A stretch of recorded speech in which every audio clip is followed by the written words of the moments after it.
Hi, welcome to Ride to Snap, where I like to ride motorcycles and take photos. I've been thinking about phones lately. When I was a kid growing up in the 80s and early 90s, I lived in a house with a family of 4. We had one landline and we all used that.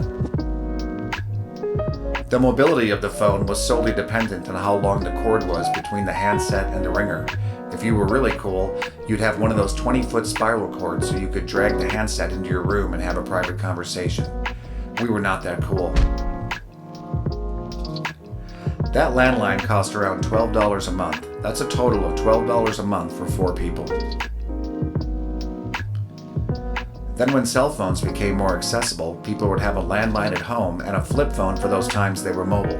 Texting wasn't common. In fact, the concept of texting came about because cell phone providers had all this extra bandwidth, so they offered text messaging, or SMS, for free as a sales incentive. It wasn't benevolence on the carrier's side, it was just extra bandwidth that nobody was using.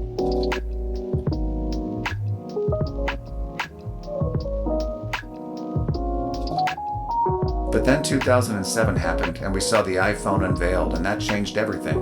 And that's what I've been thinking about lately. Smartphones. Smartphones are, at their very basic level, a personal computer in your pocket. It's a piece of amazing technology that has single-handedly reshaped the way we think about communication. Texting has replaced voice calls, posting has replaced presence, dating has shifted to largely digital icebreakers.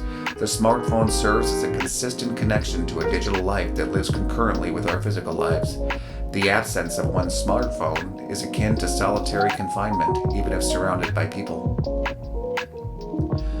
But what fascinates me the most about smartphones is how it has normalized high monthly expenses for communication. Where that $12 a month landline once served a family of 4, now that family of 4 would each need their own smartphone with their own line. The average telephony cost for that family of 4 now is said to be between $120 and $220 per month, so at least 10 times higher than it used to be, and that is now normalized. In fact, in 2018, average Americans paid $114 a month for their mobile service.